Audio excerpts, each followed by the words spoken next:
Mais uma vez, boa tarde a todos. Dando continuidade às atividades do Seminário Infrações e Sanções nos Serviços Públicos Regulados, iniciamos neste momento o quarto painel, que abordará o seguinte tema: Sistema Regulatório Sancionador no Direito Comparado, regulamentação, definição, apuração e aplicação de infrações e sanções em perspectiva analítica comparada nos fluxos do direito sancionador na economia da sociedade do conhecimento. Vamos convidar neste momento para presidir este quarto painel o doutor Luiz Carlos Prado. Vamos recebê-lo, por gentileza.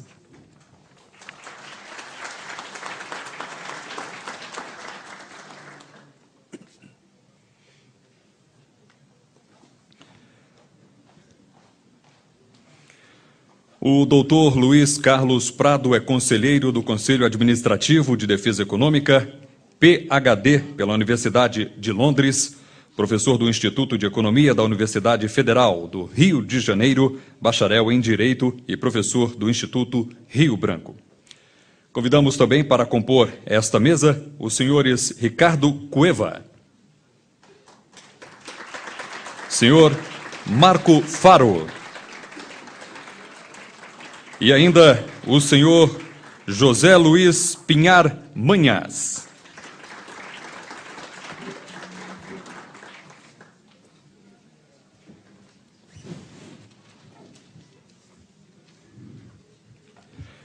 Para presidir e dirigir este painel, passamos a palavra ao presidente da mesa, o doutor Luiz Carlos Prado. Bem, boa tarde aos senhores, muito bem-vindos à sessão da tarde. Antes de dar início às nossas atividades, eu gostaria de informá-los que desde o início das apresentações estarão disponíveis para a apresentação de perguntas por escrito. Estarão pessoas recolhendo as perguntas. A nossa sessão da tarde terá 3 apresentações. Vamos iniciar por ordem com o Dr. Ricardo Cueva, seguindo posteriormente o Dr. Marcos Faro e, finalmente, o senhor José Luiz Pinar Manas. Vamos passar agora a palavra para o Dr. Ricardo, que é doutor em Direito pela Universidade Wolfgang Goethe, da Alemanha, mestre em Direito pela Universidade de Harvard, e meu colega como conselheiro do CAD. Por favor. Boa 20 tarde. minutos, por favor. Boa tarde a todos. Quero, antes de tudo, agradecer o convite para integrar esse evento tão momentoso, que trata de uma questão que tem a ver com o nosso dia a dia na administração pública e que é um tema que me é muito caro em toda a minha experiência profissional. É um tema que, não custa lembrar, já nesse ano que comemoramos 20 anos de Constituição Federal, que, por assim dizer, constitucionalizou o processo, ou quase judicializou o processo administrativo, ao estender a ele o devido processo legal na sua dupla dimensão, no sentido material e no sentido formal, e 9 anos da Lei do Processo Administrativo, é um tema que parece que não tem fim, é um tema que vai se sedimentando aos poucos e que a gente tem acompanhado uma longa destilação dos princípios garantistas do direito penal e do direito sancionador, que o Dr. Fábio Medina Osório define tão bem, e que, aos poucos, vai impregnando toda a administração, todas as agências, todas as autarquias. Como exemplo que eu vi de perto, eu posso citar o caso da CVM, que há poucos anos adaptou seus procedimentos à Lei do Processo Administrativo e garantiu aos administrados a ampla extensão do devido processo legal. O caso do Banco Central, ainda em fase de adaptação, e agora, imediatamente, a vivência que a gente tem no CAD, que é uma experiência de diariamente se confrontar com questões de processo, devido processo legal, das garantias fundamentais e de como garantir a maior transparência possível que permita que as nossas atividades sejam controladas pelo público em geral. É interessante notar, a propósito disso, que ontem mesmo, o conselheiro Prado é testemunha disso, nós recebemos lá no CAD a presidente da Autoridade Canadense da Concorrência, que também, este ano, é presidente da International Competition Network, que é uma rede que congrega mais de 100 autoridades da concorrência no mundo, e falando sobre o controle preventivo das concentrações, o controle dos atos de concentração, ela enfatizou que uma das principais recomendações da ICN nesse campo é exatamente a observância do devido processo legal e o dever de transparência que a autoridade deve ter sempre em relação aos administrados, como deveres fundamentais. Isso num processo que não tem sequer as características de um processo sancionatório, como é o caso daquele em que se apura as infrações à ordem econômica. Nesse caso, então, é ainda mais gritante a importância do devido processo legal e da transparência.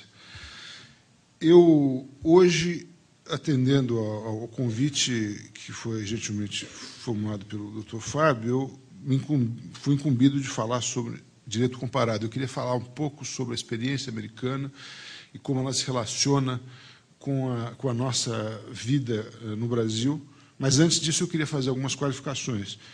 Eu concordo inteiramente com o que falou ontem o professor Almiro sobre a questão da tropicalização, por assim dizer, do conceito de agência no Brasil.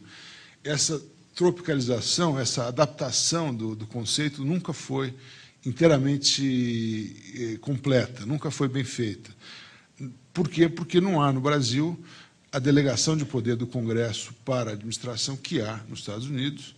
Então, o que se criou aqui foi um modelo híbrido, onde há autarquias que são denominadas especiais, porque talvez, e até isso é discutido em doutrina, talvez tenham um pouco mais de autonomia financeira do que outras autarquias, como o CAD, por exemplo, ou como a CVM, ou como o Bacen, que antes dessa criação das agências já eram autarquias voltadas ou para a regulação, ora para a defesa da concorrência.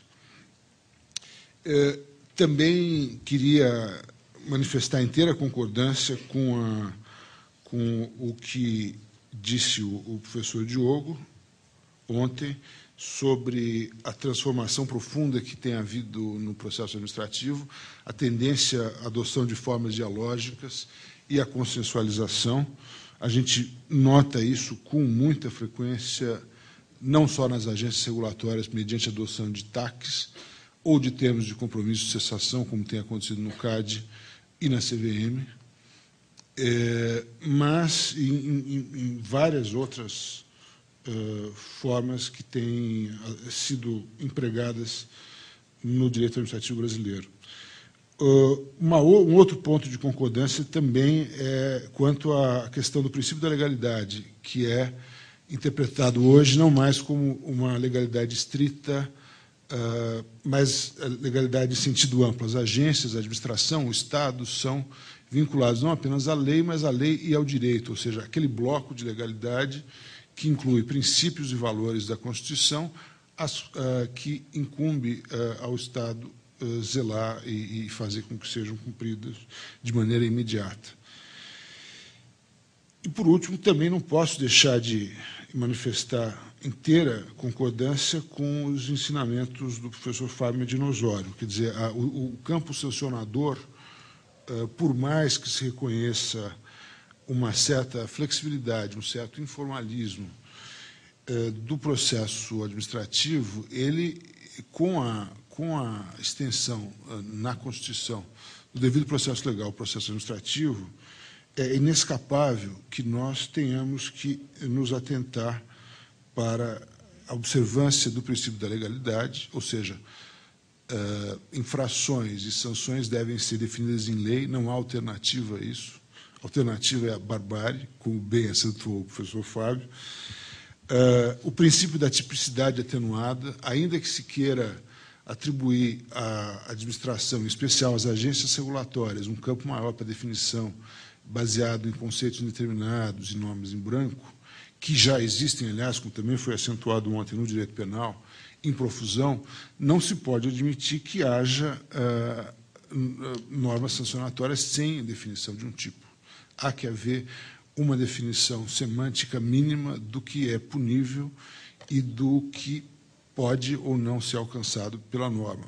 De outro modo, se estaria violando um outro princípio fundamental, que é o princípio da culpabilidade, sem o qual nós estaríamos regredindo também a um estágio de punição do injusto, que é anterior à modernidade, onde se criou essa doutrina da certeza jurídica que advém da aplicação do princípio da legalidade e da tipicidade. O princípio da culpabilidade, como bem definido na doutrina do direito sancionador, ele tem a ver com a exigibilidade ou inexigibilidade de conduta diversa. E ele é extensivo a todos os ilícitos administrativos.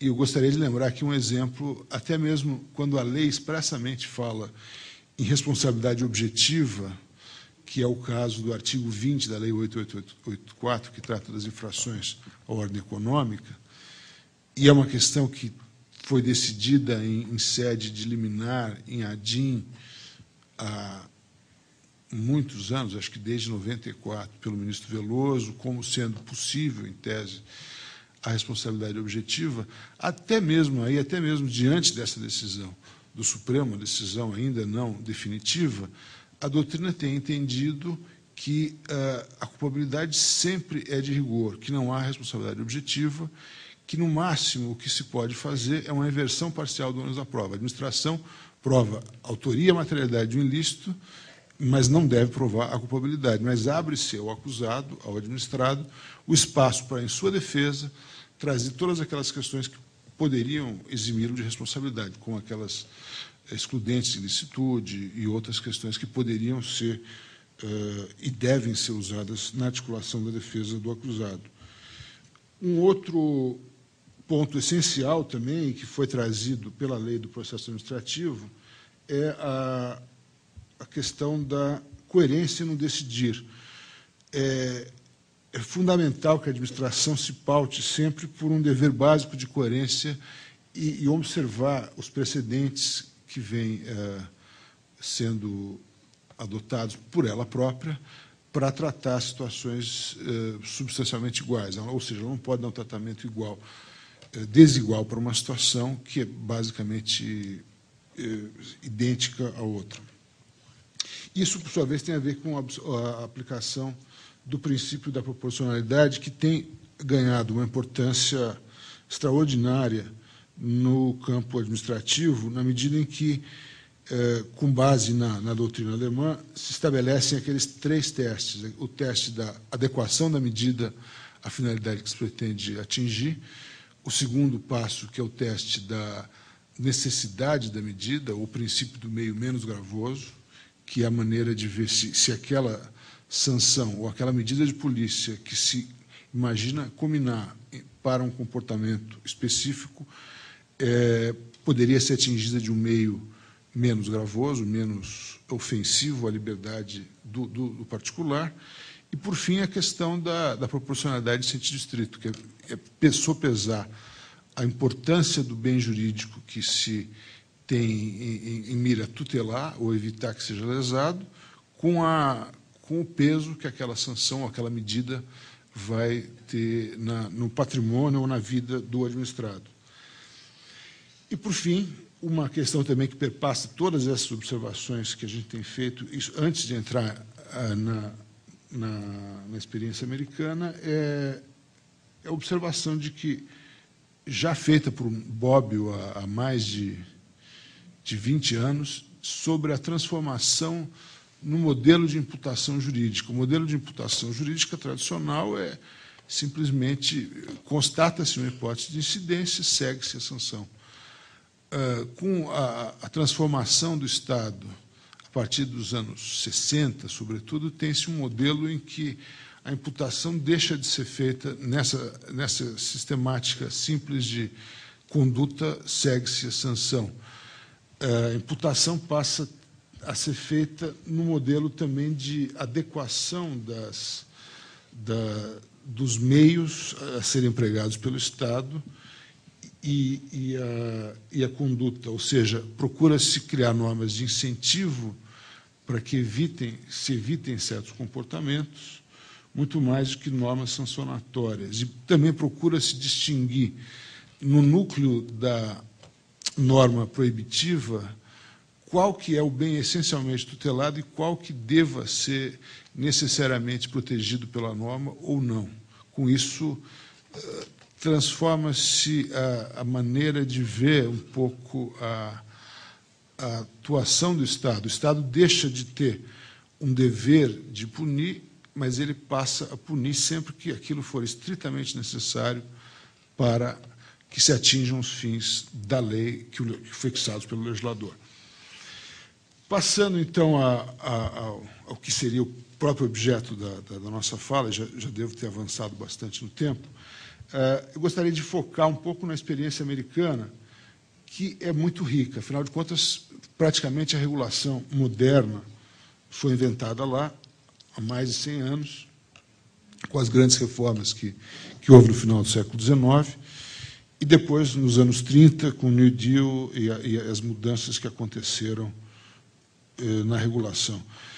Pois bem, no Código Americano de Procedimento Administrativo, apesar de todas as diferenças que há entre os sistemas da Common Law e o sistema da Civil Law, também é claro e inequívoco que qualquer sanção administrativa, seja ela desde uma multa até uma sanção rescisória, que é a mais grave no caso dos serviços públicos regulados, deve haver previamente uma autorização legal que permita ao administrador, ao Estado, aplicar aquela sanção. Também lá, o princípio da legalidade é de rigor e deve ser observado fielmente. Um outro ponto de contato é que lá, já há mais de 40 anos, quando foi feito o Código, já se dava ênfase à transparência e aos mecanismos alternativos de resolução de conflitos, que lá tem uma outra dimensão. Lá, muito mais do que apenas os TACs, os termos de compromisso, os termos de cessação, há mesmo autorização legal para a adoção de mecanismos como mediação, arbitragem, conciliação, pequenos julgamentos, ou a utilização de ombudsman, que poderiam resolver certos tipos de conflito. Isso faz parte da legislação como dever primário do aplicador da norma sancionatória, é permitir que o acusado apresente alguma proposta de ajuste, alguma proposta de conciliação, e só rejeitada essa proposta que se passa à segunda etapa, que é uma audiência na qual se decide e se impõe a sanção.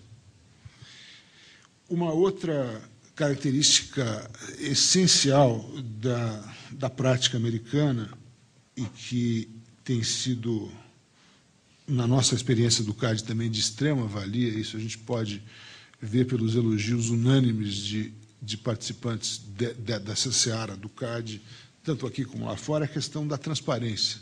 A norma americana do Código de Processo Administrativo, parágrafo 552 do Código Unificado Americano, ela exige com toda a clareza que se façam sessões abertas. Essas sessões são transparentes, abertas ao máximo, inclusive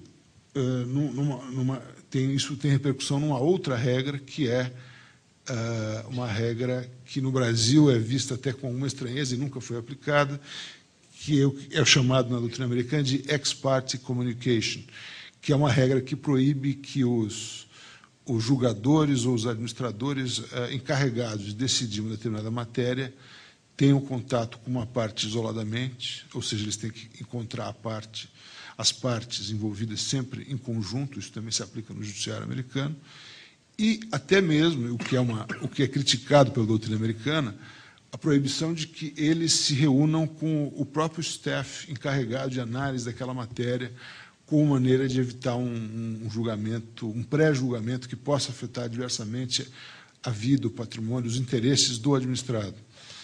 Claro que isso é criticado por quê? Porque impede, muitas vezes, que o administrador, que o julgador, que o commissioner de uma agência qualquer tenha acesso à informação dos especialistas da agência e que possam fazer uma análise mais adequada e pertinente e não tão formal do que aquela que é feita através dos memorandos, que são a única forma de comunicação admissível em certos casos. A gente recebeu no CAD, há pouco tempo, a presidente da Federal Trade Commission, e ela relatava esse tipo de questão. Quer dizer, eles lá, entre si, praticamente não se falam, ou procuram manter a comunicação num nível o mais distante possível das decisões, porque isso, caso contrário, se eles previamente as sessões públicas de julgamento se reunissem, isso poderia ser visto como uma articulação indevida, um conluio prévio à decisão que tem que ser pública em toda a sua dimensão. No Brasil, nós estamos muito longe de chegar nesse ponto, mas não deixa de ser importante acentuar que esses mecanismos de garantir a transparência máxima, a transparência máxima possível, são absolutamente desejáveis. A gente, no CAD, tem visto como é importante sessões gravadas, sessões transmitidas pela internet, como maneira de garantir amplo acesso, inclusive ao inteiro teor dos processos. Hoje é possível acessar via internet no CAD, como maneira de ter um mínimo de sindicabilidade das decisões do CAD e como maneira de proteger o próprio administrador público de qualquer crítica que possa ser feita. A decisão é tomada com a maior transparência possível. Isso realmente é benéfico para os dois lados. Uma outra característica importante do direito americano é também a questão da ênfase muito grande, disciplinada no próprio Código, nos mecanismos alternativos de resolução de conflitos, que lá, como já se viu, abarcam mecanismos que aqui não seriam aceitos, como mediação, arbitragem, conciliação, ou seja, a própria administração abre mão do seu poder de potestade para permitir que um ente privado decida um conflito de maneira neutra, imparcial, rápida e objetiva. Mas no Brasil nós temos outros mecanismos, que são os TACs, amplamente utilizados pelas agências em geral e pelo Estado, até indevidamente, mas têm sido usados com muito sucesso, e os termos de compromisso. No CAD tem-se usado isso com alguma parcimônia, mas a CVM talvez seja o caso de maior sucesso no Brasil, e é um exemplo que deveria ser usado para várias outras agências ou outros órgãos do governo. Porque em pouco mais de um ano, praticamente dobrou-se o número de termos de compromisso que permitem cessar a prática, muitas vezes indenizar o prejuízo causado àqueles que foram lesados por ele, e, em alguns casos, prevêem combinações vultosas que têm um efeito dissuasório muito maior do que teria uma sanção que, muitas vezes, ou quase sempre, vai para um conselho de recurso do sistema financeiro e, eventualmente, ao controle jurisdicional. E, por fim, uma questão que eu acho que é um exemplo que seria interessante seguir é uma experiência americana que perdurou por quase 30 anos, também prevista no Código Administrativo, do Código de Procedimento Administrativo, que é a criação de uma Conferência Nacional Administrativa nos Estados Unidos, a Administrative Conference of the United States, que perdurou de 68 a 95, quando o Congresso retirou a autorização orçamentária para o funcionamento dela, mas que era, por assim dizer, uma meta-agência.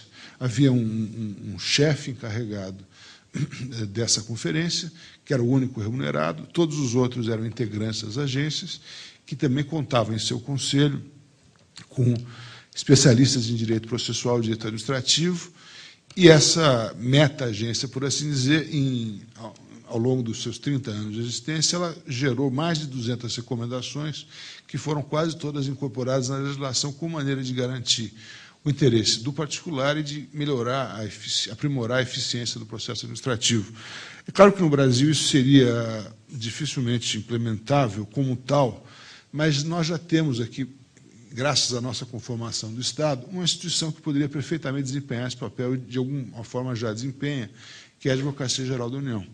A Advocacia Geral da União, como se sabe, é aquela instituição que acaba por congregar todos os procuradores federais, sejam da Fazenda, advogados da União, que atuam nas próprias agências, e ela emite pareceres que, em certas circunstâncias, são vinculantes da administração. Se recebem aprovação presidencial, elas podem ser vinculantes. A AGU poderia perfeitamente desempenhar esse papel de finalmente trazer à prática administrativa brasileira inovações e aprimoramentos que façam com que o direito sancionador das agências ou do Estado em geral espelhe fielmente os princípios constitucionais e as normas garantistas da Lei do Processo Administrativo. E é importante lembrar ainda que seja redundante, a prática americana ela se tem aprimorado fundamentalmente com as chamadas Sunshine Laws, que as leis da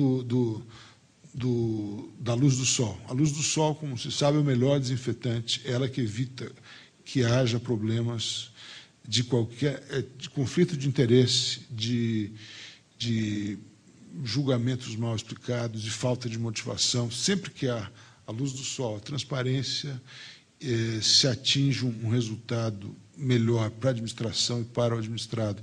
Essas leis elas têm se multiplicado pelo país, pelos Estados Unidos, seja em nível estadual, seja em nível federal, e tem tido um impacto muito grande no resultado e na legitimação do procedimento administrativo, que passa a ser, então, muito maior. E a elas está diretamente associado a questão do conflito de interesse. O conflito de interesse que é tão patente e óbvio na administração em geral, nas agências, por definição, com a questão da porta giratória, é uma questão ainda mais premente, uma questão que tem que estar sempre presente na agenda diária dos administradores de agências, como resolver a questão de conflitos de interesse. Enfim, acho que palavra-chave para, antes da minha intimação final, ou da morte súbita, como queria o professor Almiro ontem, palavra-chave: transparência, transparência, transparência.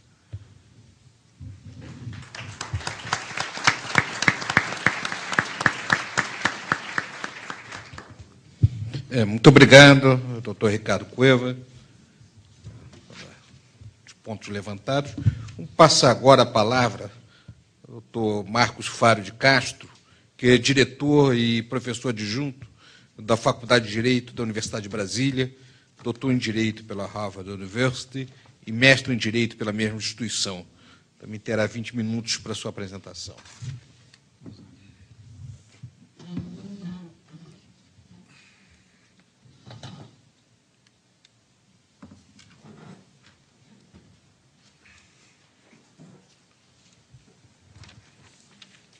Boa tarde a todos e a todas. Agradeço o convite do IED para contribuir nesse evento.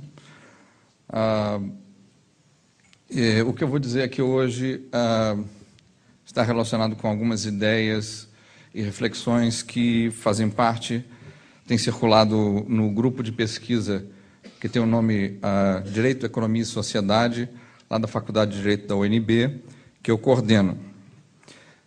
Eu gostaria...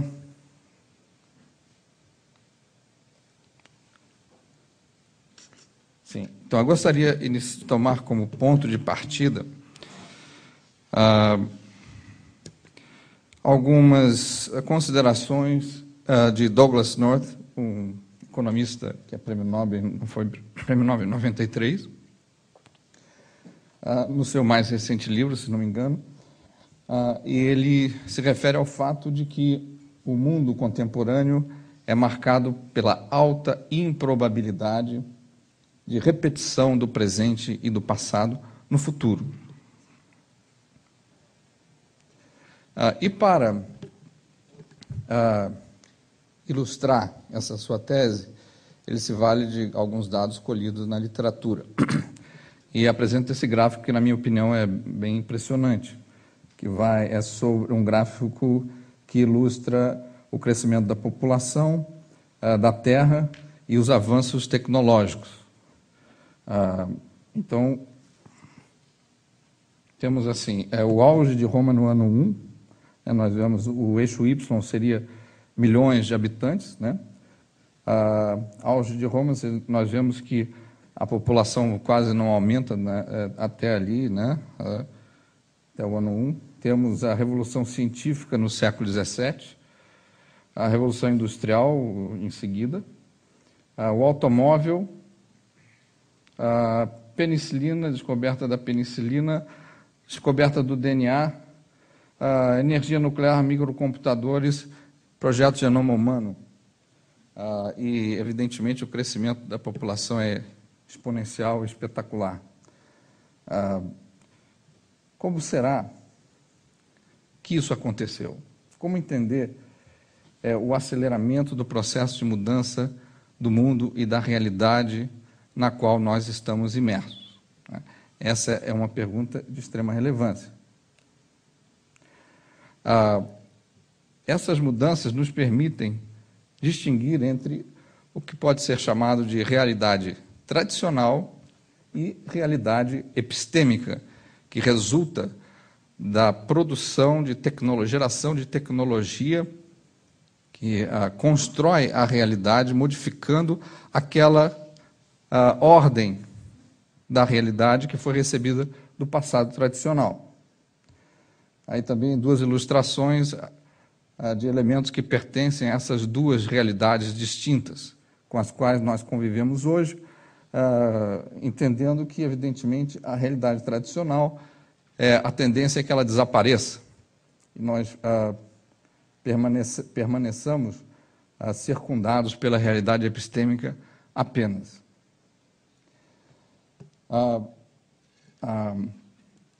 A realidade tradicional envolve a aquisição da consciência da realidade por meio da participação em ritualismos costumeiros tradicionais, ao passo que a realidade epistêmica envolve a aquisição da consciência mediante exercícios intelectuais especializados, especialmente o uso da matemática. E a realidade tradicional, a ela pertence o mundo da técnica, baseado em saberes tradicionais, ao passo que a realidade epistêmica pertence ao mundo da tecnologia. Quer dizer, a realidade epistêmica, né, pertence ao mundo da tecnologia que, por sua vez, necessita do funcionamento de múltiplos mercados e da produção de múltiplos conhecimentos de maneira acelerada. Então, essa combinação de múltiplos mercados com múltiplos conhecimentos, ela é crucial para a aceleração da transformação da realidade. O Douglas North também menciona em seu livro, ilustra seu argumento com a indicação do número de periódicos que apareceram no mundo nos mais diversos campos do conhecimento, astronomia, botânica, química, biologia experimental, etc., matemática, etc. Né? Nós vemos aqui o ano 2003, um número exponencialmente muito maior do que o que precede do século XX para trás.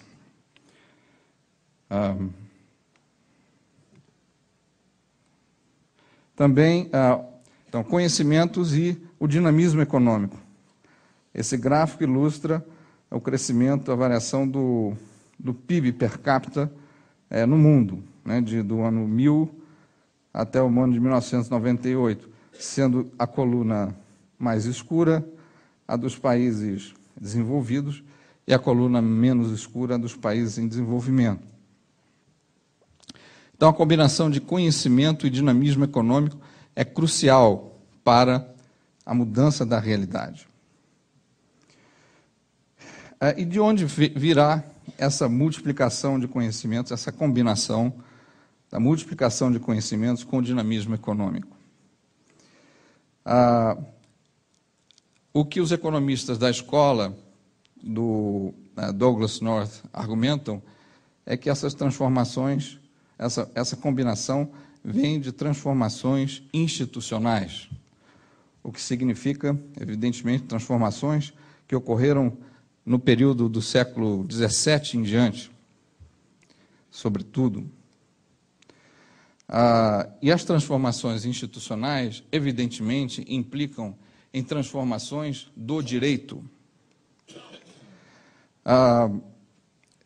No campo do direito, né, é importante entender que o direito é um discurso que ganha hegemonia sobre outros discursos, tais como a religião, né, ali pelo século XVII, séculos XVI e XVII, e que apenas tardiamente o direito passa a concorrer com outras disciplinas modernas, como economia, sociologia e outras. Então, foi um período em que o direito se tornou hegemônico como fonte de critérios para a organização da sociedade e do exercício da autoridade.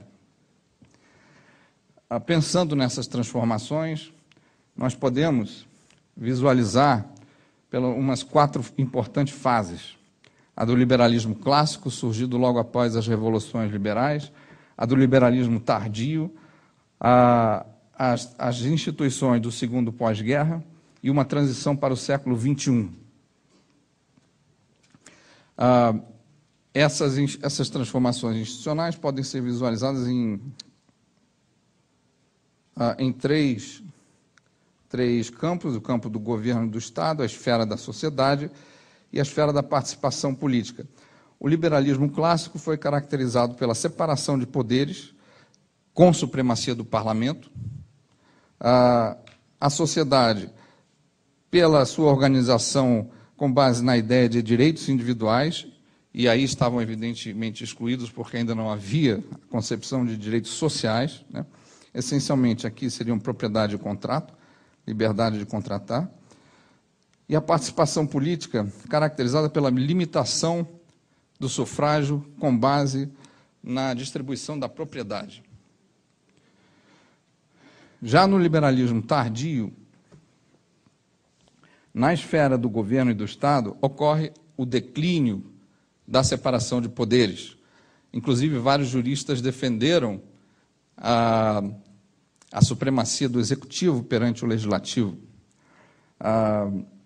Então, o declínio empírico da separação dos poderes, o desenvolvimento da liderança plebiscitária, exemplos sendo Bismarck, Napoleão III, mais tarde entre nós, por exemplo, certamente Vargas seria o grande exemplo, né?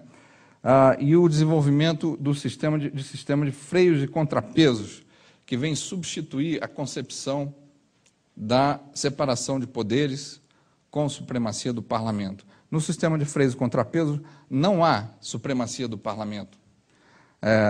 Há simplesmente um jogo uma dialética institucional entre vários centros de autoridade, e não há um modelo único para isso, né? É bom pensar aí nesse contexto, né, o papel da agência reguladora de hoje.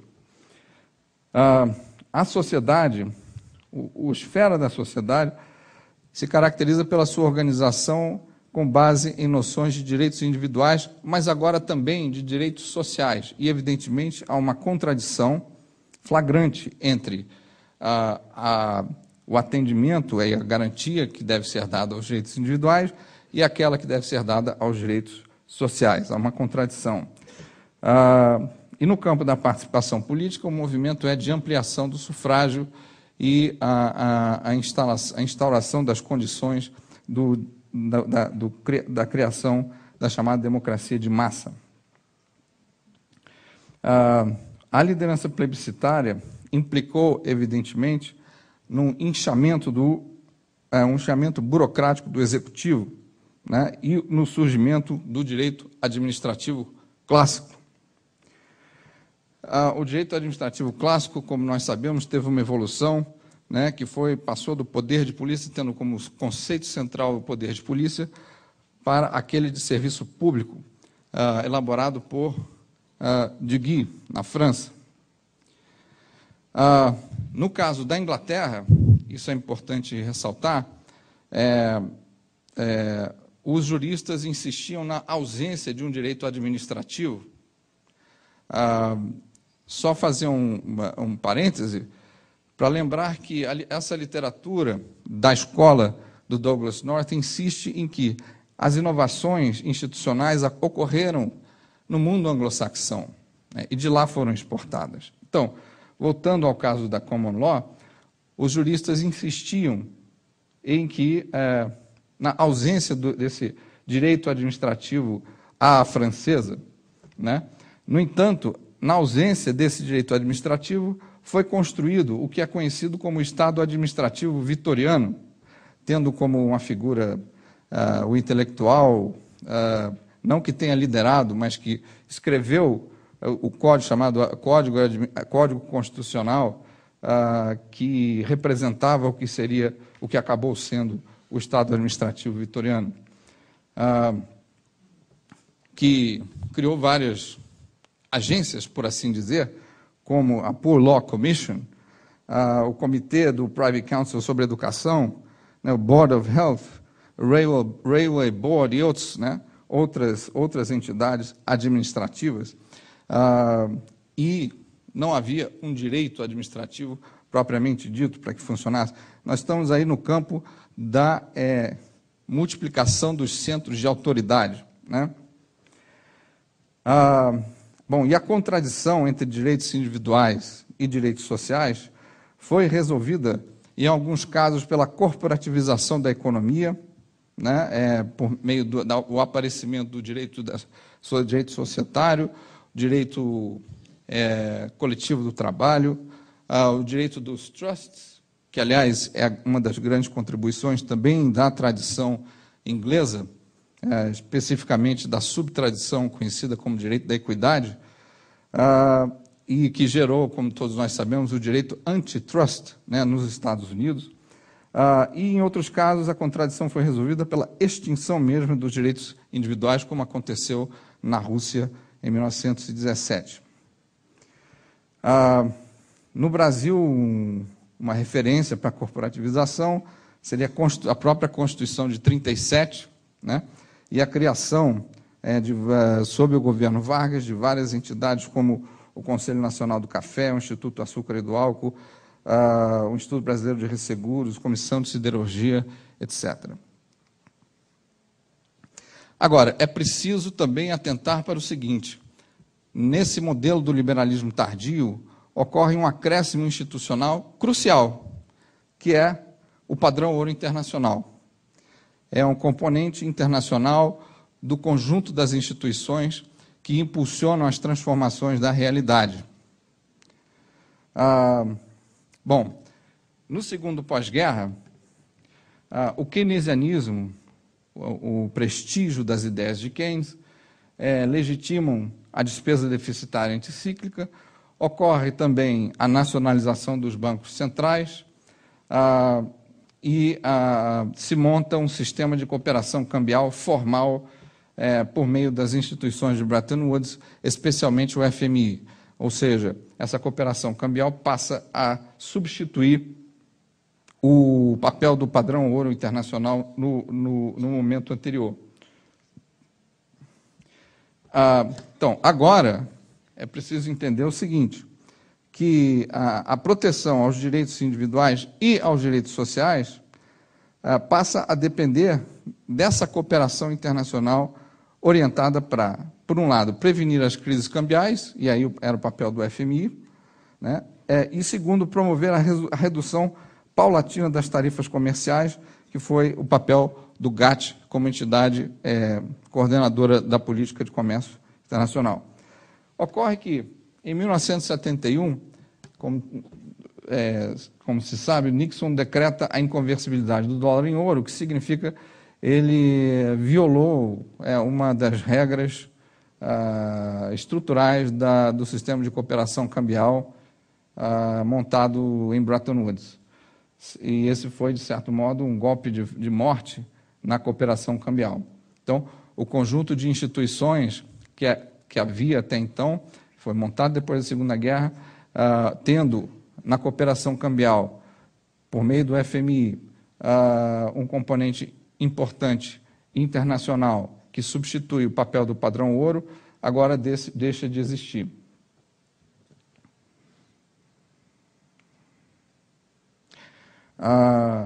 Então, o declínio do regime cambial presidido pelo FMI e o aumento dos preços do petróleo levam a uma crise, né? E o resultado dessa mudança institucional é o surgimento do que pode ser reconhecido como o conjunto dos direitos adquire uma fluidez, né? Então, nós podemos falar no surgimento de direitos em fluxo, na verdade.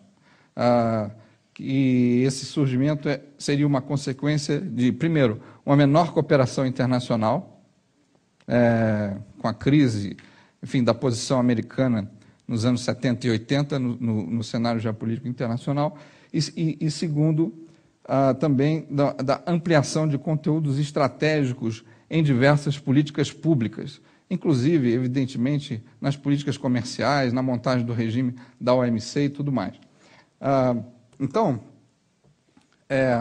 na transição para o século XXI, nós podemos ver as três esferas aí, governo, Estado, sociedade, participação política, como é que parece que estão ficando.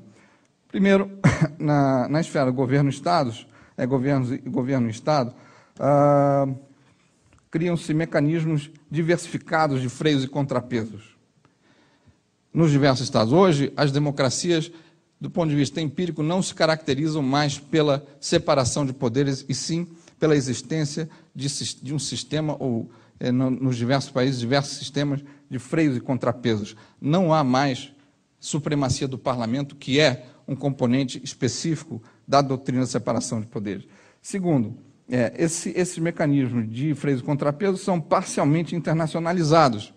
A existência de entidades como a OMC, né, condiciona decisões de políticas públicas de caráter estratégico internas, que têm impactos sobre a proteção de direitos, inclusive, condiciona e, então, a partir, enfim, dessa internacionalização parcial do sistema de freios e contrapesos. Há uma pluralidade variada de centros de autoridade, e isso é muito importante. Crescentemente, essas autoridades se tornam especializadas na produção de inteligência, informações, índices e normas técnicas. No campo da sociedade propriamente dita, né, aparece o que eu já mencionei, aparecem os direitos em fluxo. Isso significa que ocorre um esvaziamento de conteúdos estáveis para a propriedade, para a categoria de direito subjetivo, né? E os direitos não são mais reconhecíveis por meio de referências ao passado tradicional ou histórico. E ocorre a prevalência de titularidades, que são distintas de direitos, a prestações de serviços, com conexões contratuais múltiplas e indiretas a diversos campos da geopolítica contemporânea. Aqui, né, por meio dessas conexões contratuais, né, a esses campos de geopolítica, é importante lembrar o papel dos mercados financeiros nas diversas áreas de infraestrutura. Aqui, pensando na autorregulação dos mercados financeiros, isso aqui foi uma discussão que ocorreu no G8 há mais ou menos um ano, na Alemanha, no embate entre os europeus, que procuravam a regulação estatal dos mercados financeiros, e os americanos e ingleses, que não aceitavam e insistiam na autorregulação. Esses núcleos de interesse geopolítico, que se tornam a base dos direitos, incluem esses indicados aí: energia, água, saneamento, clima, atmosfera, captura e sequestro de carbono, biossegurança, segurança alimentar, saúde pública, transporte, telecomunicações, sistema de inovação científica e tecnológica, e segurança internacional e segurança pública. Todos eles podem ser privados ou públicos, e talvez nenhum nem outro, algo diferente que se refira a regimes de cooperação entre o público e o privado. E no campo da participação política, caracteristicamente, formam-se múltiplas coalizões que, em parte, são transnacionalizadas também. Né? As coalizões, ou seja, a influência política não é só mais local, dentro de um território, mas fora dos territórios. E ela é eleitoral e não eleitoral.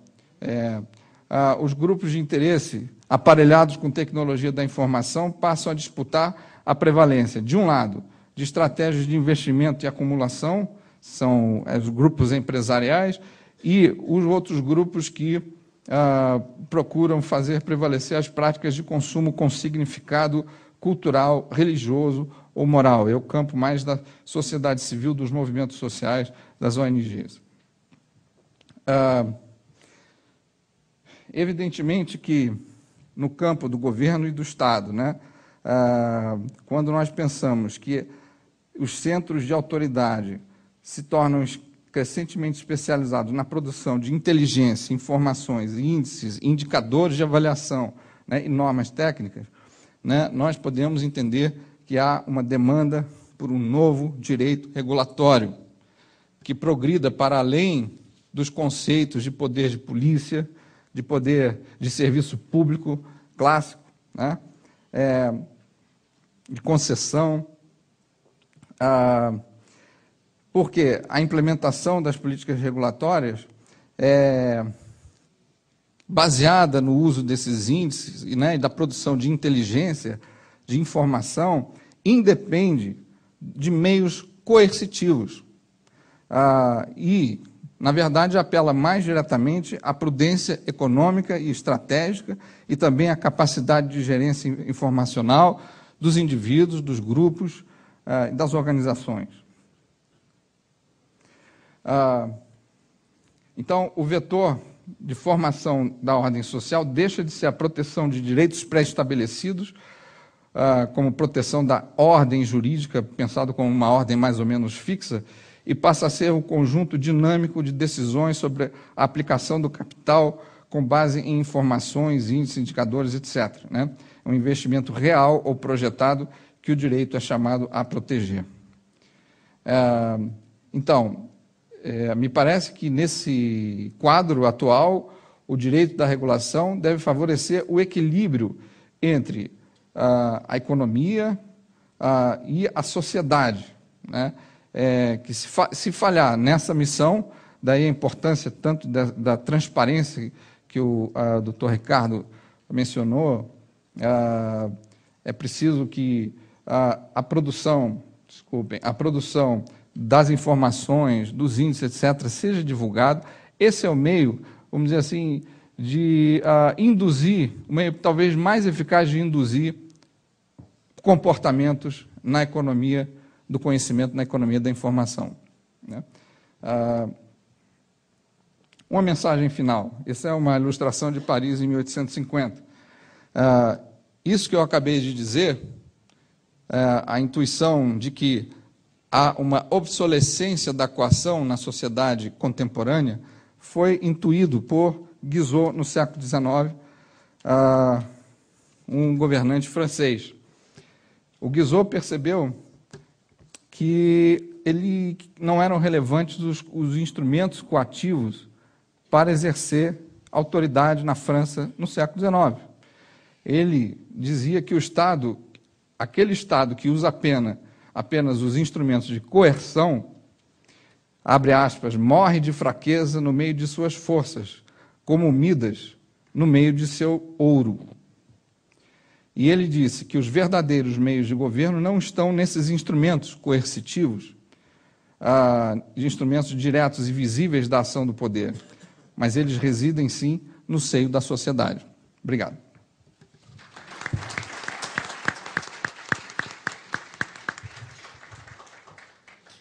Muito obrigado, doutor Marcos Faro. Eu não posso deixar de fazer um comentário, também como economista, dessa proximidade entre direito e economia que tem sido crescente no mundo contemporâneo, desde que Coase ganhou o Prêmio Nobel, aliás, como professor de economia da Faculdade de Direito de Chicago, e até uma mudança fundamental no debate econômico recente, que os economistas sempre entenderam ser conselheiros do rei, que deixaram de fazer recomendações sobre boa política econômica, recomendando os governos a fazerem a política econômica correta até os anos 80, e passaram, a partir dos anos 90, recomendando às sociedades a criar as instituições corretas. Talvez seja muita pretensão, mas essa mudança reflete muito essa discussão trazida pelo Marcos Faro aqui para os senhores. Vamos passar agora para a última apresentação do Dr. José Luiz Pinar Manas, catedrático de Direito Administrativo da Universidade de São Pablo, Espanha, ex-presidente da Agência Nacional de Proteção de Dados da Espanha, presidente honorífico da Rede de Proteção de Dados Pessoais Iberoamérica e advogado. Muito obrigado. Boa tarde. Ante todo, discúlpenme y pido disculpas, querría disculparme por hablar en español y no en portugués. Lo siento de veras, pero intentar hacerlo en portugués sería desastroso por mi parte y terrorífico por parte suya, porque tendrían que soportarlo. Por lo tanto, les pido disculpas, intentaré hablar despacio, aunque intentaré también ser breve, dado que ya es poco el tiempo que nos queda.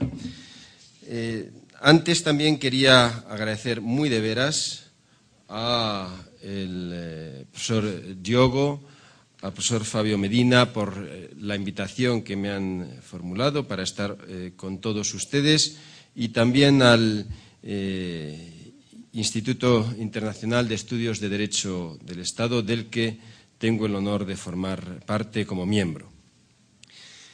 Y también mostrar mi agradecimiento por estar en Brasil y en particular en Brasilia, donde no había estado nunca antes, sí en otras ciudades de Brasil, tenía esa fortuna, no conocía Brasilia y me ha dado este encuentro importantísimo la ocasión de conocer la capital de Brasil.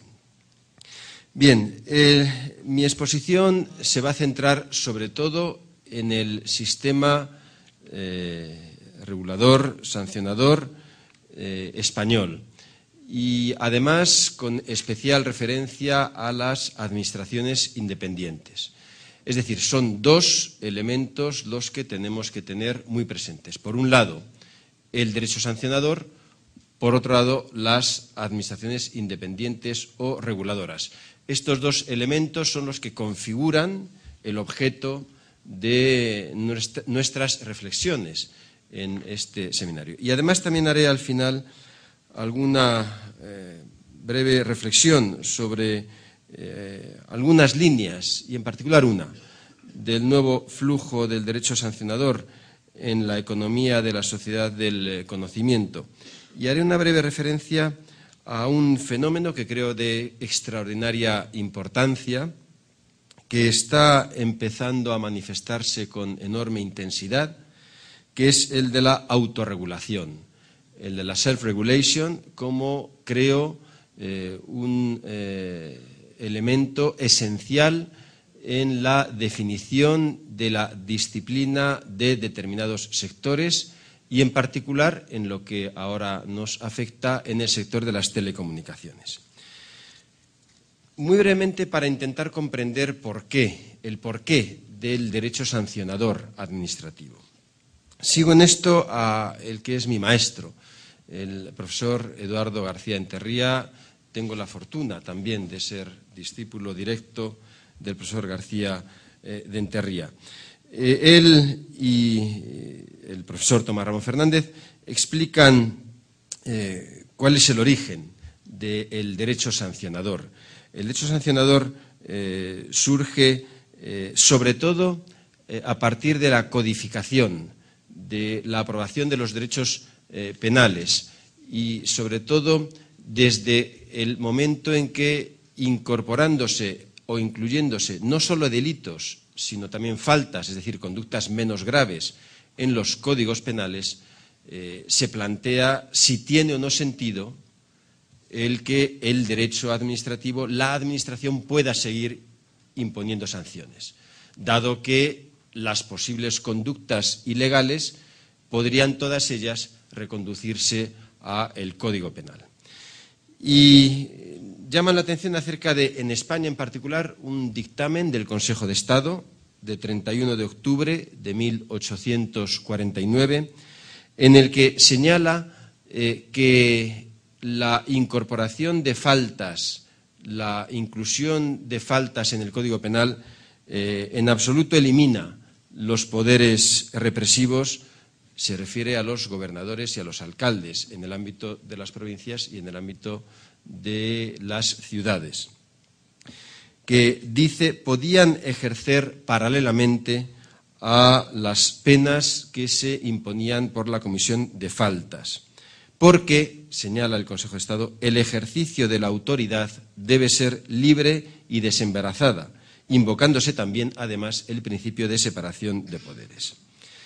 Es decir, este es el origen, en parte, el reconocer que pese a la aprobación de los códigos penales, pese a la definición por ley de las conductas que merecen el reproche de la sociedad y que merecen ser sancionadas con penas, la Administración puede mantener o sigue manteniendo un poder de sanción.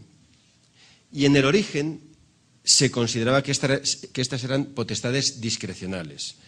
Se consideraba que apenas podían ser revisadas por los tribunales, precisamente por su carácter discrecional. Había una presunción casi juris et de jure de que lo que la Administración decía era cierto, una presunción de veracidad de lo afirmado por la Administración. Se exigía incluso el pago de la multa antes de poder recurrir, el principio solve et repete.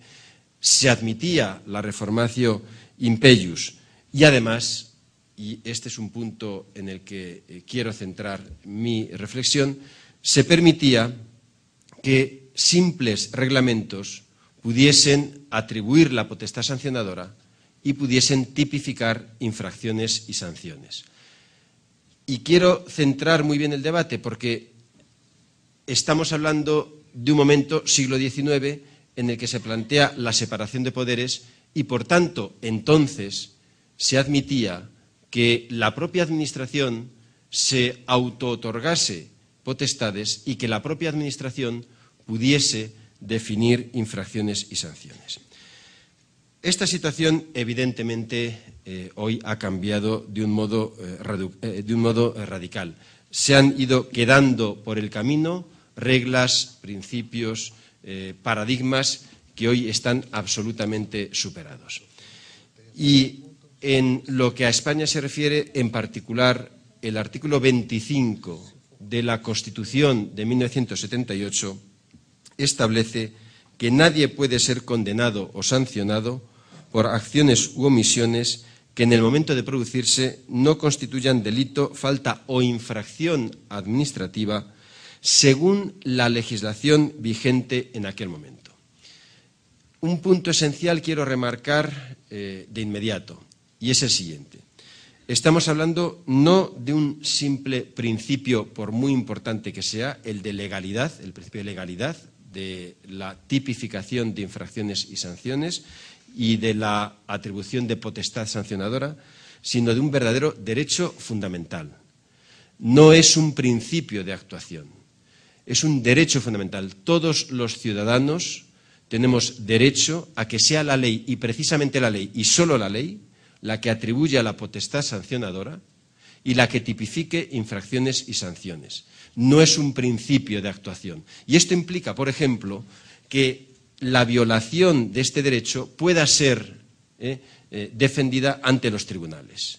Si solo se tratase de un mero principio de actuación, sería difícil acudir ante los tribunales invocando la violación de este derecho. Repito, esencial, en mi opinión, estamos hablando de un derecho fundamental. En Italia, por cierto, ocurre algo semejante.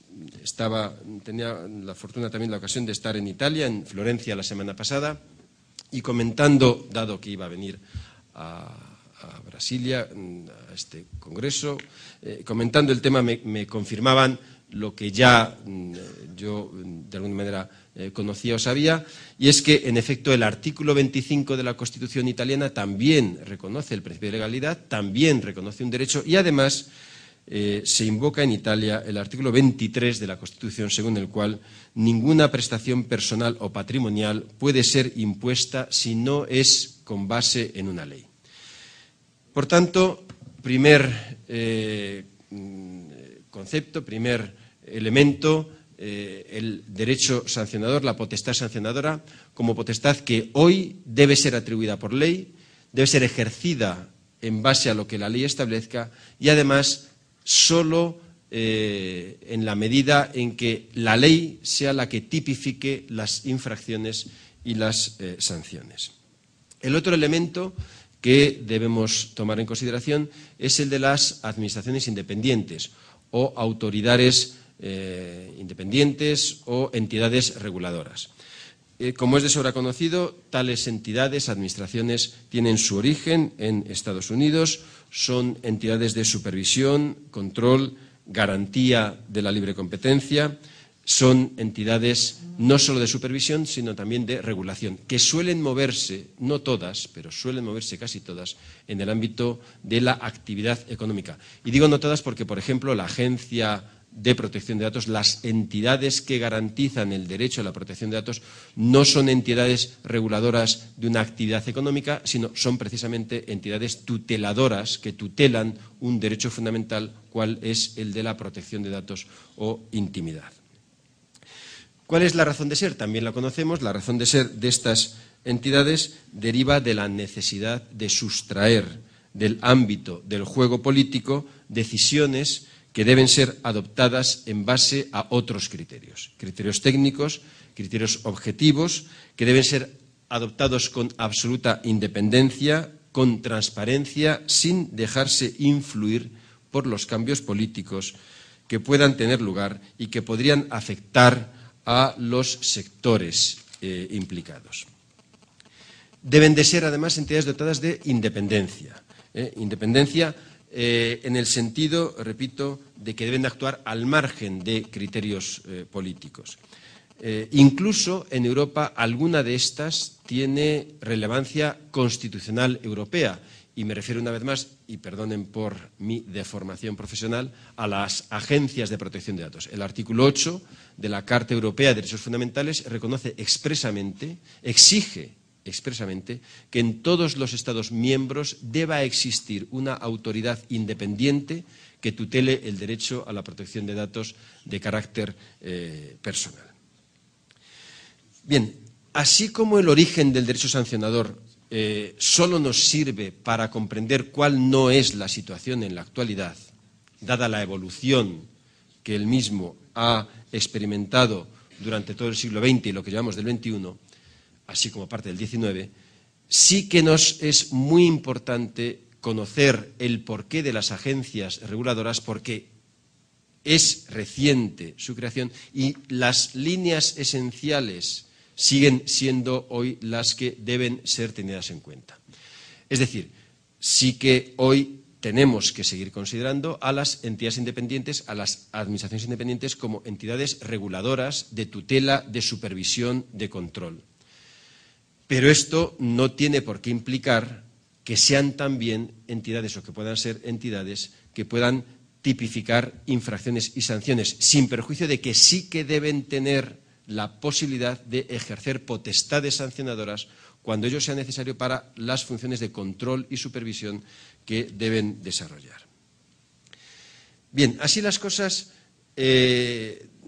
esencial es determinar o definir cuáles son los elementos que configuran el principio de legalidad en la atribución de la potestad sancionadora y en la tipificación de infracciones y sanciones, para luego ver si ese principio de legalidad opera también en el ámbito de las administraciones independientes. Para ello me van a permitir que, dado que debemos hablar de derecho comparado, que me refiera a lo que en España ha establecido el Tribunal Constitucional, que además expresa sus ideas mucho mejor de lo que yo ahora podría hacer.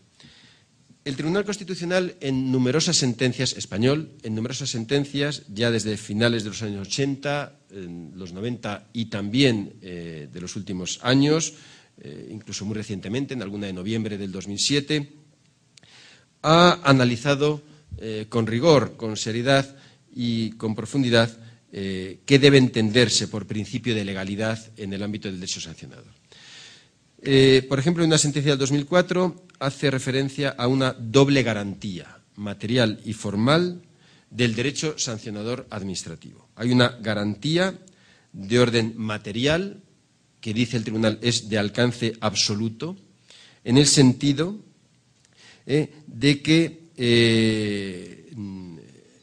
es imprescindible tener en cuenta el principio de seguridad jurídica, por cuanto estamos ante sanciones que limitan la libertad de los ciudadanos.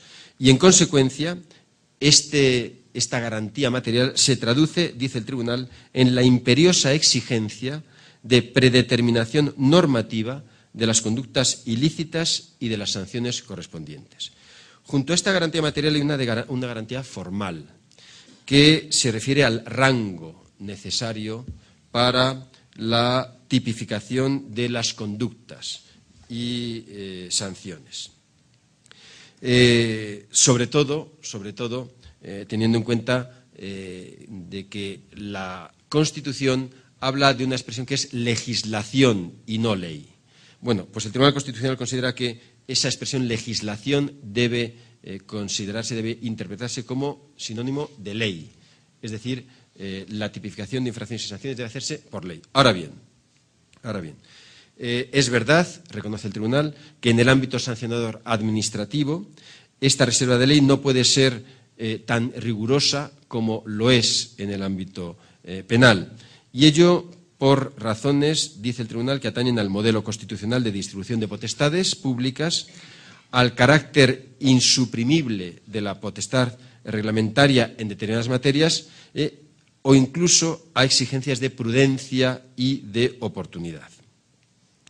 Pero en cualquier caso, aunque se pueda ver matizada esta garantía formal en el ámbito del derecho administrativo sancionador, el Tribunal o la Constitución española exige la necesaria cobertura de la potestad sancionadora de la Administración en una norma con rango de ley, habida cuenta del carácter excepcional que deben presentar los poderes sancionadores en manos de la Administración.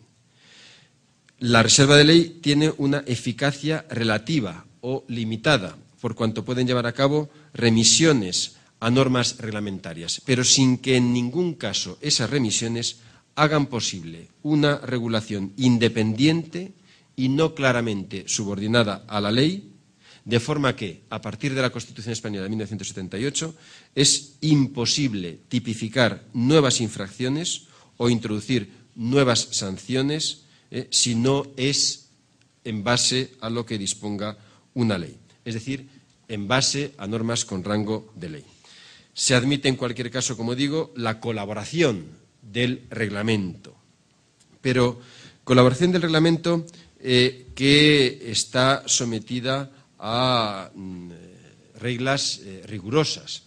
Por ejemplo, la ley debe determinar suficientemente los elementos esenciales de la conducta antijurídica y la naturaleza y límites de las sanciones. Segundo, no resulta constitucionalmente admisible la simple habilitación a la Administración por norma de rango legal, por ley, pero vacía de todo contenido propio, para la tipificación de ilícitos administrativos.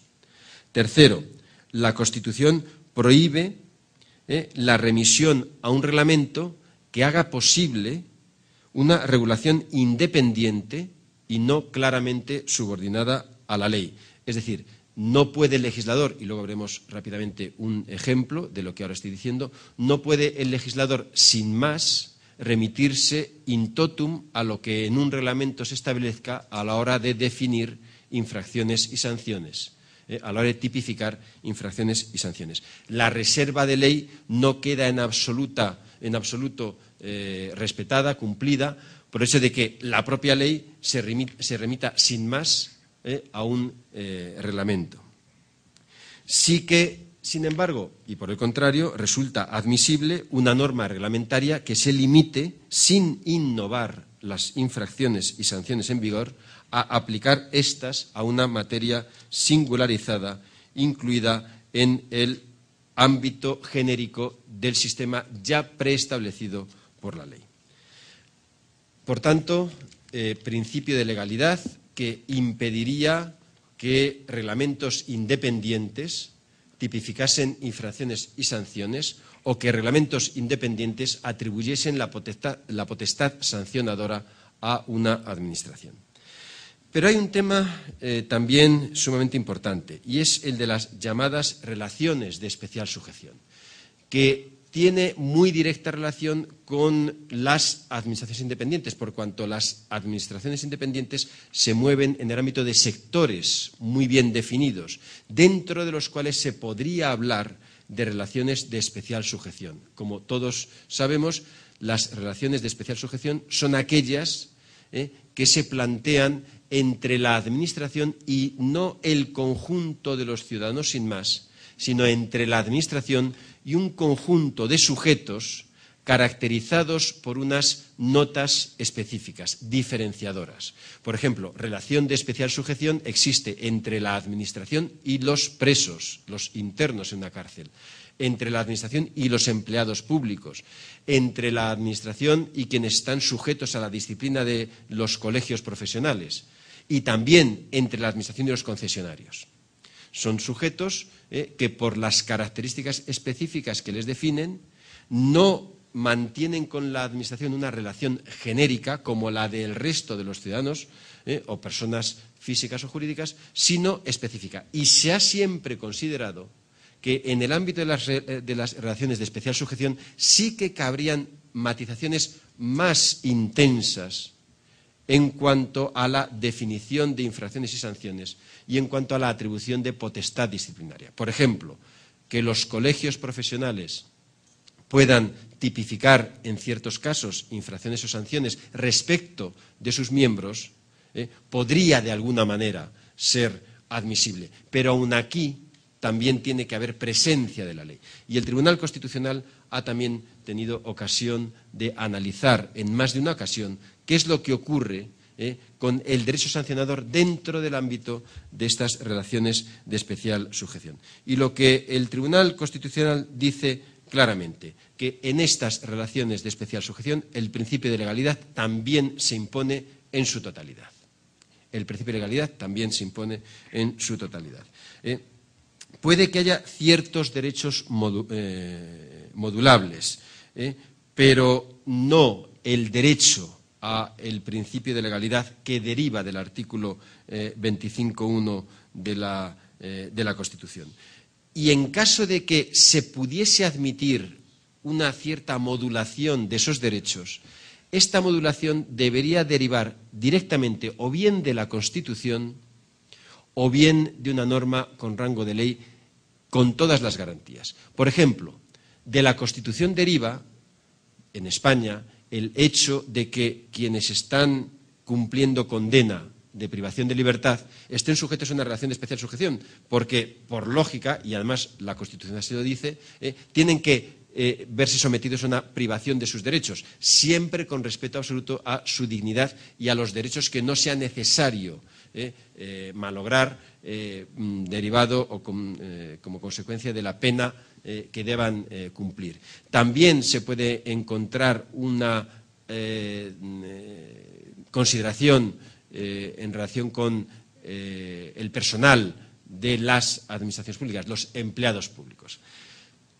Cuando no existe esta previsión constitucional, no cabe limitar las garantías que a todos deben corresponder, amparándose en una hipotética relación de especial sujeción. Y en este sentido es sumamente importante alguna sentencia del Tribunal Constitucional que en ámbitos de relación de especial sujeción ha analizado remisiones legales que se efectúan a normas reglamentarias para imponer, por ejemplo, a concesionarios sanciones y tipificar infracciones. Y el Tribunal Constitucional, una vez más, dice que no es admisible que ni siquiera en estas relaciones de especial sujeción, respecto de concesionarios, por ejemplo, se pueda hacer una remisión en blanco a un reglamento o se pueda admitir el reglamento independiente en cuanto a la tipificación de infracciones y sanciones en cuanto al principio de legalidad. Dicho esto, ¿qué ocurre con las administraciones independientes? Y me voy a referir fundamentalmente a la Comisión del Mercado de las Telecomunicaciones y la Agencia de Protección de Datos. Desde luego y ante todo hay que partir de la base de que no hay nada que oponer al hecho de que las administraciones independientes sean titulares de potestad sancionadora. Es algo absolutamente razonable. En España también el profesor Muñoz Machado recuerda cómo los diferentes grados de potestades se pueden encontrar también en la doctrina francesa. Por ejemplo, Chapí habla de una potestad reglamentaria general y una potestad general y una potestad especializada. Se podría considerar como potestades especializadas las potestades de las administraciones independientes. Potestades que son, como acabo de indicar, potestades sancionadoras y también potestades normativas. Y esto es muy importante.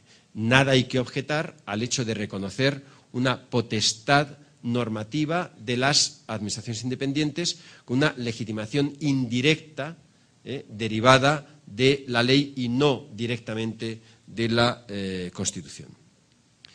Ahora bien, para ello es imprescindible, una vez más, que la ley defina claramente las potestades que corresponden a las administraciones independientes y la ley también, y que la ley defina claramente qué infracciones pueden ser objeto de sanción por parte de estas autoridades y qué sanciones pueden imponer estas autoridades. En España, la Ley General de Telecomunicaciones, la Ley 32/2003, define en el artículo 48, regula la Comisión del Mercado de las Telecomunicaciones y define cuáles son sus competencias y, entre otras, le atribuye la potestad para dictar instrucciones. Podrá dictar instrucciones dirigidas a los operadores que actúen en el sector de las comunicaciones electrónicas. También se atribuye la potestad sancionadora. Por tanto, se respeta el principio de legalidad en cuanto a la atribución de la potestad normativa y de la potestad sancionadora. También se establece que la Comisión podrá llevar a cabo actuaciones arbitrales, que podrá adoptar medidas cautelares, etcétera, etcétera. Y se indica en la propia Ley General de Telecomunicaciones cuáles son las infracciones muy graves, graves y leves, y cuáles son las sanciones que cabe imponer. Y por cierto, y ahora entraré en ello, dedicaré un minuto, una de las infracciones puede ser el incumplimiento de las instrucciones dictadas por la Comisión. Aquí sí puede entrar en juego como modulación de los ilícitos la potestad de la Administración independiente. ¿Por qué? Porque en la medida en que la Comisión, y también ocurre lo mismo con la Agencia de Protección de Datos, tengan potestad normativa y el incumplimiento de las normas dictadas por la Comisión del Mercado de Telecomunicaciones o por la Agencia de Protección de Datos pueda ser tipificado como infracción, de alguna manera sí que está definiendo las conductas ilícitas la Administración independiente de que se trate, porque el incumplimiento de la instrucción por ellas aprobadas es infracción o puede agravar incluso la infracción cometida. Lo mismo, como digo, cabe decir de la Agencia de Protección de Datos, el artículo 37 de la Ley Orgánica de Protección de Datos del 99, atribuye potestad sancionadora a la agencia. El artículo 37 atribuye potestad normativa a la agencia.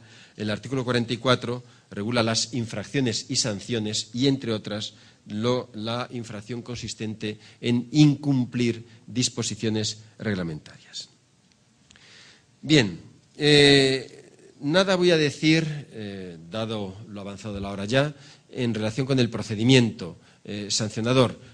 La Ley de Procedimiento Administrativo Española, una ley de 1992, modificada en 1999, diseña los principios del procedimiento sancionador, garantías del procedimiento, adopción de medidas provisionales, presunción de inocencia, proporcionalidad, etcétera. Nada dice, por cierto, del principio de transparencia, y creo que sí que es un principio que debe recogerse, aunque España, desgraciadamente, en cuanto a marco normativo se refiere, no es ejemplo en cuanto a la legislación de transparencia, por cuanto en España carecemos de una ley de transparencia. Bien, y ya para terminar, una muy breve referencia a lo que antes les comentaba, la autorregulación. En la autorregulación cada vez se está mostrando como un instrumento más útil, más importante y necesario en la definición de la disciplina de determinados sectores. Bien es el tema del soft law, de la self-regulation y, evidentemente, el tema capital que aquí se plantea es el del valor vinculante de la autorregulación. ¿Hasta qué punto quienes se someten o se adhieren a las manifestaciones o expresiones de la autorregulación, que son sobre todo códigos de conducta, códigos deontológicos, códigos tipo, códigos de buenas prácticas, hasta qué punto el incumplimiento del contenido en estos códigos puede ser objeto de lo que se podría considerar, entre comillas, como una sanción? Se trata de que si se aprueba un código de conducta en aplicación de facultades de autorregulación, el incumplimiento de dicho código pueda tener consecuencias, de modo y manera que tal código no sea un simple conjunto de buenas intenciones, sino que tenga un cierto valor jurídico. Esta es, en mi opinión, este es, en mi opinión, el problema más importante de los códigos de conducta. ¿Cuál es su valor normativo? ¿Quiénes los aprueban? ¿A quiénes van dirigidos? ¿Y cuáles son las consecuencias derivadas del incumplimiento? Y creo que en la definición de las conductas de determinados sectores, y por ejemplo en el ámbito de las telecomunicaciones, pero también en otros, la energía, etcétera, etcétera, cada vez se va a acudir más a la definición de códigos de conductas para que sea el propio sector el que pueda definir cuáles son las conductas que son admisibles y cuáles no. Todo esto, por supuesto, sin perjuicio en absoluto del mantenimiento de la potestad sancionadora y sin perjuicio en absoluto, por supuesto, del respeto al principio de legalidad. Bien, concluyo ya. Lo que yo les quería, de alguna manera, transmitir es cómo el principio de legalidad en el derecho sancionador es un derecho fundamental, no es un simple principio. Es imprescindible el ponerlo en conexión con una realidad actual, que es el de las administraciones independientes, que también deben respetar en su totalidad los principios del derecho sancionador, incluido el principio de legalidad, y a las que se reconoce el ejercicio de la potestad sancionadora y de alguna manera la posibilidad de definir infracciones como consecuencia del hecho de que se tipifica como infracción el incumplimiento de las normas o de las instrucciones que puedan dictar. Y, por último, esa llamada de atención acerca de la importancia que puede tener, que va a tener, que está teniendo ya, la autorregulación como posible nuevo flujo en el derecho sancionador. Nada más y muchas gracias.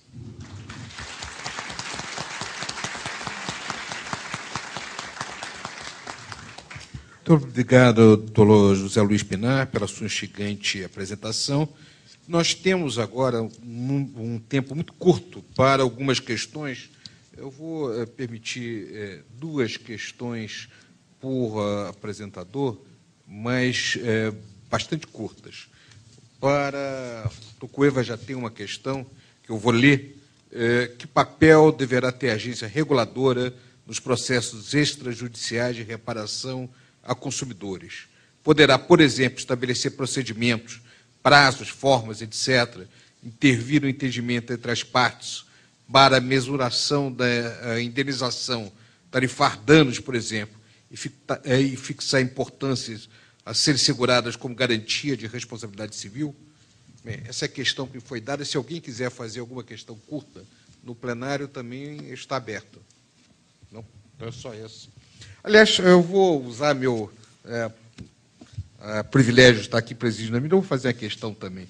Um dos pontos interessantes que se vislumbra em conselhos ou diretorias de agências é o que eu chamo uma tendência desses grupos se auto-legitimarem, e de tal forma que a aplicação da norma tende a ser mais dura do que muitas vezes seria necessário, com penas, muitas vezes, que não se adequam a esses 3 testes levantados pelo Cueva: adequação da medida, necessidade de medida e proporcionalidade. Você vê essa questão e que tipo de cuidados, como se resolver a questão da adequação da pena a uma tendência, a um certo vício desse tipo de instituições de certa maneira, tender a ser mais duro do que seria necessário para cumprir os objetivos a eles destinados por lei? A primeira questão, de fato, parece que as agências poderiam ter um papel mais ativo no estabelecimento de uma relação que permitisse aos violadores de direitos dos consumidores solucionar disputas sem sobrecarga do judiciário via instrumentos de mediação, conciliação, arbitragem, ou através do uso intensivo, inteligente mesmo, do Tribunal de Pequenas Causas, que já tem sido feito isso na área de telecomunicações, inclusive. Parece que seria razoável estabelecer que esse papel fosse, de fato, mais proativo das agências para que essas pendências fossem resolvidas a contento e não ficassem inteiramente a cargo do PROCON, por exemplo. A segunda questão, se eu bem entendi, é a tendência que os colegiados têm de se autolegitimar via a aplicação de sanções mais graves do que seriam necessárias. Empiricamente pode ser constatado, né, que em alguns momentos há uma certa preocupação em afirmar a própria autoridade, né, na medida em que há mudanças em bloco muito grandes e vácuos no preenchimento dos cargos das agências. É natural que um novo bloco de poder nas agências tenda a adotar esse tipo de prática. Se fosse adotada a prática que tem sido já adotada nos Estados Unidos há décadas, e no Brasil é a exigência de lei de uma rotatividade contínua, ou seja, uma troca de mandatários a cada ano, evitar-se-ia essa tentação de aplicação de sanções muito mais graves do que o necessário. Né? Muito obrigado. A segunda grupo de questões, doutor Marcos Faro. Como o senhor avalia o instrumento das consultas públicas diante da legitimação dos regulamentos das agências reguladoras, em especial daqueles voltados para a aplicação de sanções? Seria a consulta pública um elo entre a regulação, a sociedade, o setor regulado e o processo democrático? Bem, também está aberto para mais uma questão da plateia, se alguém quiser fazê-lo. Não. Bem, então, passaria essa questão. Bem, eu vejo as consultas públicas são um meio muito defeituoso. eu acho, de legitimação do papel regulador da agência, porque, não por culpa propriamente por culpa integral das agências, mas porque, em geral, a matéria regulada é muito especializada, tecnicamente. Então, é preciso haver um esforço também de educação da sociedade, né? Eu acho que, hoje em dia, nenhuma organização, incluindo as agências, obviamente, sobrevive sem um esforço semiótico de comunicação, multimídia. É preciso estar em consonância com a opinião pública. O famoso sociólogo Alexis de Tocqueville, né, escreveu sobre um livro clássico sobre a democracia na América, e ele dizia lá: na democracia, a opinião pública governa tudo. E isso é um fato, né? Dizia ele mesmo na justiça por causa do júri popular nos Estados Unidos. Mas, então, se nós notarmos, os tribunais, por exemplo, há anos não tinham serviço de comunicação pública. Depois tiveram assessoria de imprensa, hoje tem TV, justiça. Então, a comunicação do Estado com a opinião pública é essencial, e a comunicação das agências também. Eu, se tivesse, vamos dizer, poder, eu diria que todas as agências deveriam ter assessoria de imprensa, enfim, uma política de comunicação social muito eficaz, porque assim elas contribuiriam para o equilíbrio entre o interesse privado e o público. Muito obrigado. A questão também para o Dr. José Luiz Pinar. No caso atual da Europa, com agências no plano nacional e no plano comunitário, que tipo de conflitos há entre os poderes sancionadores nacionais e comunitários? E como isso tem sido resolvido na Europa?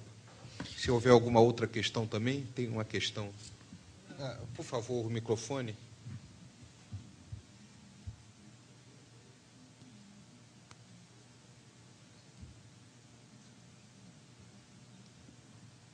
Obrigado pela oportunidade, porque nem passou a folhinha aqui, ia planejar fazer por escrito, não foi possível. A minha pergunta ela se aplica tanto ao professor como ao doutor Faro aqui, que insistiram um pouco na questão da como é que chama, da autorregulação, self-regulation, companheirismo, como é que fala, algo aí de consensualismo e tal. Então, eu me pergunto na questão da regulação, se essa não é uma visão um pouco utópica, vai até contra a economia, né, maximização de lucros, né, na questão da natureza humana. E para colocar essa questão bem concretamente, para não ficar no campo da filosofia, eu quero usar o exemplo que está ligado à aviação, que é a agência que eu trabalho, que é a ANAC. O FAA agora está sendo aí demandado pela sociedade, porque nos últimos 10 anos adotou uma política lá, muito semelhante a esses termos que estão sendo utilizados, que lá eles chamaram, sei lá, de partnership, alguma coisa assim. Sei que é o seguinte, mandava recadinho pedindo, por favor, sua aeronave está precisando disso, está precisando daquilo. E o resultado é que a empresa lá, American Airlines, teve que parar todas as aeronaves de uma vez, e uma senadora disse no jornal essa semana que eles deixaram de fazer 100 mil inspeções necessárias. Então, eu pergunto se isso não é uma indicação de que esse modelo de self-regulation, ou de companheirismo, ou de consensualismo, não se aplicaria em setores estratégicos, onde valores financeiros muito vultosos estão envolvidos, e onde a questão técnica é um custo, e vai se evitar ao máximo isso, e é num setor onde a atuação do Estado não pode ser prescindida em razão dessa tendência a não haver regulação própria.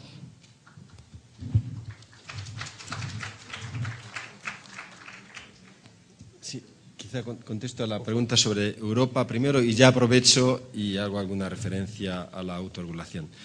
Vamos a ver, si en Europa existen autoridades independientes y reguladoras en el ámbito de las telecomunicaciones, de la energía, de la protección de datos en cada uno de los países, y en algunos casos Si consideramos, por ejemplo, como administración independiente los bancos centrales, existe también un sistema europeo de bancos centrales. Es en este punto, en el sistema europeo de bancos centrales, donde los bancos nacionales han perdido gran parte de sus competencias en favor del Banco Central Europeo.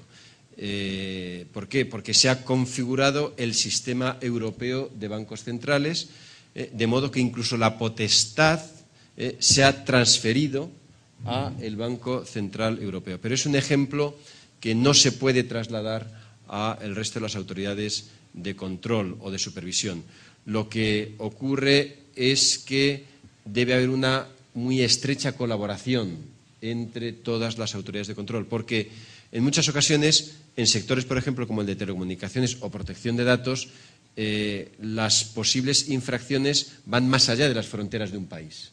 En protección de datos, el tratamiento de datos no conoce de fronteras y en el ámbito de las telecomunicaciones también es muy usual que haya posibles conductas que afecten a más de un país. En este caso, el instrumento que se utiliza es el de la colaboración o coordinación entre las distintas entidades, de las distintas administraciones. Por cierto, sí que quería hacer una brevísima referencia al hecho de que la globalización a lo mejor también, aunque ahora está otra vez en entredicho, pero sí el mundo globalizado a lo mejor nos debería hacer pensar en la necesidad de entidades o instrumentos que permitan hacer frente a situaciones que van mucho más allá de la realidad nacional o de los Estados. Y en cuanto a la autorregulación, yo querría que no hubiese posibles equívocos acerca del alcance de la autorregulación. Nunca puede sustituir a la heterorregulación o a la regulación por ley o por reglamento, debido al principio democrático, al principio de legalidad, a la democracia como principio esencial en cualquier sociedad avanzada. Pero en ámbitos especializados, sectores bien definidos, sectores en los que es el propio sector el que conoce mejor la realidad de las cosas, es ahí donde no por vía de compañerismo o no por vía de buenas intenciones o no por vía de simples consensos, sino por vía de instrumentos con efectos jurídicos, ahí es donde está el problema, que deben tener verdaderos efectos jurídicos esos instrumentos de autorregulación y no ser un mero, en España decimos un brindis al sol, no ser una serie de meras buenas intenciones sin más efecto que el de hacer ver que quienes los asumen quieren cumplir con sus obligaciones, pero que si luego no lo cumplen no pasa nada. Por eso se tiene que dotar de cierto carácter vinculante a esos códigos de conducta. En Italia, por ejemplo,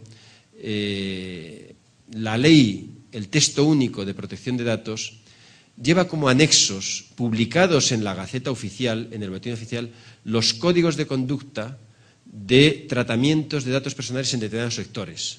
Por ejemplo, en el sector de la salud, en el sector del periodismo, debe hacerse un código de conducta de los abogados.